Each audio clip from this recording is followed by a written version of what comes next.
अजीज दोस्तों, हमारी जो उम्मत है ये जज्बाती उम्मत है। भाई बैठ जाओ थोड़ा सा, अगर बैठ सकते हो तो बैठ जाओ। हमारी उम्मत जज्बाती उम्मत है। इनको नारे लगाने का बोलो, बहुत जोर से नारे लगाएंगे। फजर में आने का बोलो, माफ करना गलत नहीं बोल रहा हूँ। हमारे सहाबा ने हमें अल्लाह से लेना सिखाया है सबसे पहले, बाद में इन लुटेरों से, इन चोरों से लड़ना सिखाया है। हमारे नबी ने सबसे पहले हमें अल्लाह के सामने झुकना सिखाया है।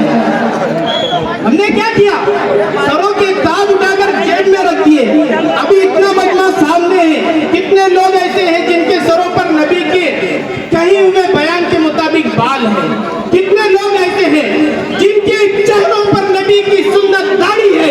कितने लोग ऐसे हैं जो नबी का नारा लगाते हैं, लेकिन नमाजों के वक्त उनके मोबाइल नहीं छूटते, नमाजों के वक्त उनकी तिजारत नहीं छूटती, और वो कहते हैं कि हम नबी के जानशीन हैं, हम नबी के मानने वाले हैं। झूठे ऐसे बोलने वाले झूठे, हम झूठे हैं। नबी ने हमें ये इस तरीके से बेदर्दी भी नहीं सिखाई है, नबी ने तरतीब सिखा कर गई है। चिल्लाने वाले चिल्ला रहे कब से? भाई बैठ जाओ, भाई स्टेज को खाली करो। हम शोहरत के लिए क्या ऐसे स्टेजों पे चढ़ने वाले लोग हैं? अरे शोहरत अल्लाह ने हमें अता की है, शोहरत रसूलुल्लाह के सदके में हमें मिली है। किसी का बाप हमें शोहरत नहीं दे सकता। इसलिए मेरे प्यारों, शोहरत के लिए स्टेजों पे चढ़ना, और ये उलमा इकराम नीचे बैठे हुए हैं, उलमा इकराम नीचे बैठे, दूसरे आगे कुर्सियों पे बैठे, जिनके नाम है वो स्टेज के ऊपर आके बैठ गए। क्या ये हमारा धर्म सिखाता है? क्या ये हमारा धर्म सिखाता है? नहीं। और सुनो मेरी बात, सुनो, जज्बात में मत आओ, जज्बात में मत आओ। होश से काम लो, होश से काम लो, होश से काम लो नौजवानों, होश से काम लो मुसलमानों। सुनो मैं क्या कह रहा हूँ। हम इस हिंदुस्तान के अंदर बाई चॉइस आए हैं, बाई बर्थ नहीं आए। इस हिंदुस्तान के अंदर, इस हिंदुस्तान को हमने चॉइस किया है। नारा लगा था वहां पर तक़सीम हिंद के वक्त में, मौलाना अबुल कलाम आजाद ने जामा मस्जिद के अंदर खड़े होकर तकरीर की। लोग अपने बोरे बिस्तर बांध कर खड़े हुए थे, जब हिंदुस्तान को छोड़कर जाना है। मौलाना अबुल कलाम आजाद ने मिंबर पे ऊपर खड़े होकर तकरीर की। सुनो, उलमा को गालियां देने वालों सुनो, ये उलमा ने तुमको हिंदुस्तान में रहने का हक दिया है। सुनो, मौलाना अबुल कलाम आजाद रहमतुल्लाह अलैह जामा मस्जिद दिल्ली के मिंबर पर चढ़े, और वहां से मौलाना अबुल कलाम आजाद ने जो तकरीर की, मैं उसके जुमले कहता हूँ। सुनो मेरे नौजवानों, ओ मौलाना अबुल कलाम आजाद के जियानो, सुनो क्या कहा था मौलाना अबुल कलाम आजाद ने। क्या मुसलमानों, तुम उस हिंदुस्तान को छोड़कर जा रहे हो जिस हिंदुस्तान में तुम्हारे पुरखों ने ताजमहल दिया, जिस हिंदुस्तान के अंदर जामा मस्जिद दी है, जिस हिंदुस्तान के अंदर हजारों मस्जिदें दी हैं। सन 15 हिजरी के अंदर हजरत उमर फारूक रज़ियल्लाहु ताला अन्हु के दौर में हिंदुस्तान के अंदर इस्लाम का दूसरा वफ्द आया। अल्लाह के नबी सल्लल्लाहु अलैहि वसल्लम के दौर में, अल्लाह के नबी सल्लल्लाहु अलैहि वसल्लम के दौर में शक्के कमर का मौजिज़ा पेश आया। आका ने चांद से खेल के बताया, आका ने चांद से खेल के बताया, और शक्के कमर हुआ, चांद 2 टुकड़े हो गया। आज भी साइंस कहती है चांद के अंदर दरार पड़ी हुई है। वो मेरे आका का खुला हुआ मौजिज़ा, वो मेरे आका का खुला हुआ मौजिज़ा है। तो वो जो बादशाह था उस वक्त का, तो उस बादशाह ने जब देखा कि चांद 2 टुकड़े हुआ, उसने इसकी तहकीक की, और जब तहकीक किया तो पता चला कि मक्का के अंदर मोहम्मद नामी कोई शख्स है जिसने नबूवत का दावा किया है, ये उसी का जलवा है। वो बादशाह हिंदुस्तान से कलीमा पढ़कर निकला। बोलो सुभान अल्लाह। अरे तुम कहते हो कि इस्लाम तलवार की जोरों पर फैला है, तो बताओ हिंदुस्तान के अंदर कौन आया था बादशाह को ईमान के ऊपर दावत देने के लिए? अरे उसने चांद को देखा, उसे पता चला कि भाई, अरे बोलो कि मोहम्मद नामी कोई शख्स है, तो हमारे मोहम्मद तो वो है, हमारे मोहम्मद तो वो हैं कि जिनको मौजिज़ों को देखकर, जिनके मौजिज़ों को देखकर कुफ्फार ईमान में दाखिल हो जाते थे। और आज ये जिनको पेशाब के तरीके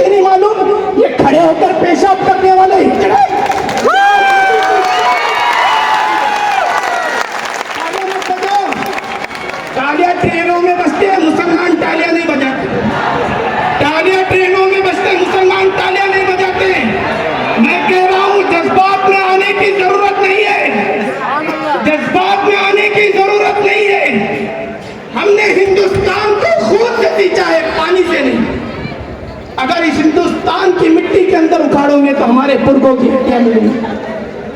عزیز دوستوں ہمیں کرنا کیا ہے؟ دو کام ہمیں کرنا ہے، بولو کتنے ہیں؟ دو کام ہمیں کرنا ہے۔ ایک پہلا کام اللہ سے ہمارا تعلق مضبوط کرنا ہے، بولو کریں گے انشاءاللہ؟ تو کیا کریں گے؟ بال نیچے اوپر کاٹیں گے؟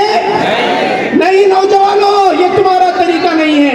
ٹوپیوں کو اپنے سروں پر سجاؤ، ہمارے نبی کی سنتوں کو زندگی میں لائیں گے، حکومت بن جائیں گے۔ 20 کروڑ سے اوپر ہے ہم، 20 کروڑ سے اوپر یہاں اتنے بیٹھے ہوئے، بتاؤ کتنے نبی کی طریقے کو اپنائیں گے؟ اور دوسری چیز میں آپ کے جذبات کو ٹھیس پہنچانے کے لیے نہیں کھڑا ہوا، ہم اپنے ہیں، اپنا درد اپنوں کے سامنے بیان کرتے ہیں۔ تو اس لیے عزیزو سنو، پہلا کام ہمیں اللہ کو راضی کرنا ہے، اللہ کی محبت کو دلوں میں بسانا ہے۔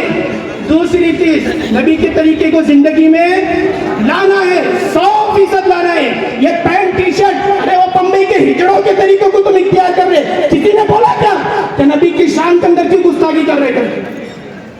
ارے بول رہا کوئی؟ تم نے ایسے لوگوں کے طرز کو اختیار کر کے دیکھا اور تم کہتے میں اس کا فین ہوں، میں اس کا فین ہوں۔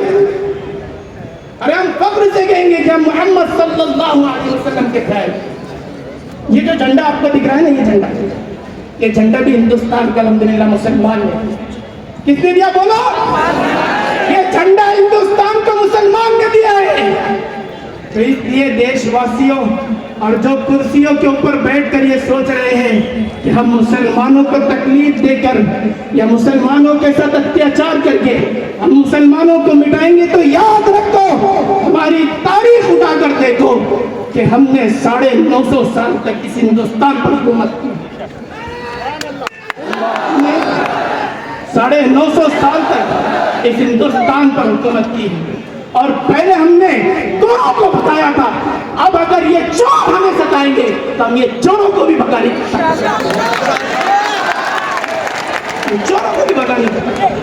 اس لیے عزیز دوستوں، اور دوسرا کام ہمیں کرنا ہے، ہر نماز کے اندر انشاءاللہ مسجدیں فل کریں گے، ہر نماز کے اندر مسجدیں فل کریں گے انشاءاللہ، ہر نماز کے اندر مسجدیں فل کریں گے انشاءاللہ، علماء کی رہبری میں چلیں گے انشاءاللہ، علماء پر کبھی آنچ نہیں آنے دیں گے انشاءاللہ، علماء پر کبھی آنچ نہیں آنے دیں گے انشاءاللہ۔ جی اب میں نعرے لگاؤں گا، آپ میرے ساتھ نعرے لگائیے نعرے، آپ کو حق ہے۔ نعرے تکبیر، نعرے تکبیر،